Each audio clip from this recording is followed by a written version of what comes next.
আমার সবুজ ছাদ বাগানে আপনাদের স্বাগত। আজকে আবার আমি অসীম বলছি। আজকে আবার একটা নতুন ভিডিও করে দেখাবো আপনাদের। সেটা হচ্ছে আমার এই কামরাঙা গাছের ভিডিও। আমার সবুজ ছাদ বাগানে কামরাঙা গাছ ইতিমধ্যেই অনেক কামরাঙা পেড়ে খাওয়া হয়ে গেছে। করব করে আর করা হয়নি। এগুলো সব ডাইব্যাক হয়ে গেছে ডাল। এই যে দেখুন কীভাবে কামরাঙা হয়েছে গাছে। এটা এর আগেও দেখিয়েছিলাম আপনাদের গত বছর। এবছর আরও বেশি হয়েছে।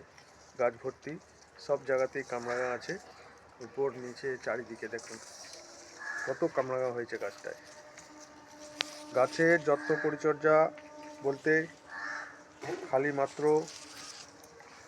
এই এদিকে খালি মাত্র সর্ষের খোল আর কলার খোসা ভিজানো, তার মধ্যে পেঁয়াজের খোসা, এই জল লিকুইড সার আমি গাছে ব্যবহার করি। পুরোটাই জৈব সার, কেমিক্যাল সার আমি আমার কোনো গাছেই দিই না, যেহেতু আমরা এই ফলগুলো নিজেরাই খাই। হ্যাঁ, তো সেই জন্য এই যে নিচে এদিকে পুরো ঝাড় হয়েছে, কামরাঙা পুরো ভর্তি দেখছেন। এমনিতেই কামরাঙা ফলন খুব বেশি, আর এটা খুব মিষ্টি। এটা একটা থাই ভ্যারাইটির গ্রাফটেড গাছ ছিল, প্রচুর মিষ্টি কামরাঙা। তো গাছ ভর্তি হয়েছে এবছর, আরও হয়েছিল, পাড়া হয়ে গেছে। এই যে সব ডালে জল, ওই জৈব সার, কলার খোসা, সর্ষের খোল আর পেঁয়াজের খোসা ভেজানো জল আমি দিই। আগে মিক্স সারটার ব্যবহার করতাম, মিক্স সার এখন আর দিই না। এতেই আমার গাছের এই অবস্থা। আর আপনারা এইভাবে করতে পারেন। এভাবে করলে আপনাদের গাছেও প্রচুর ফলন হবে, একদম উপর থেকে নিচ পর্যন্ত চারিদিকেই ফল, থোকায় থোকায় ফল হবে। হ্যাঁ, আর খুব মিষ্টি থাই ভ্যারাইটির গাছ। এই যে এক এক থোকায় কত কামরাঙা দেখুন, যথেষ্ট হয়েছে। তো এই জন্য আপনাদের একবার না দেখিয়ে মনটা ভালো লাগছিল না, তাই জন্য আপনাদের একবার এই ভিডিওটা করে আমি দেখিয়ে দিলাম যে যে গাছই করুন ঠিকমতো করলে, একটু যত্ন নিলেই ফলে ভরে যাবে।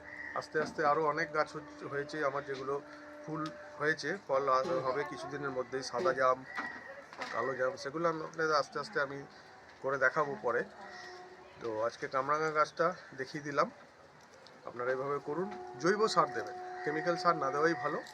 জৈব সার দেবেন গাছে, আর মাঝে মাঝে একটু স্প্রে করতে হবে।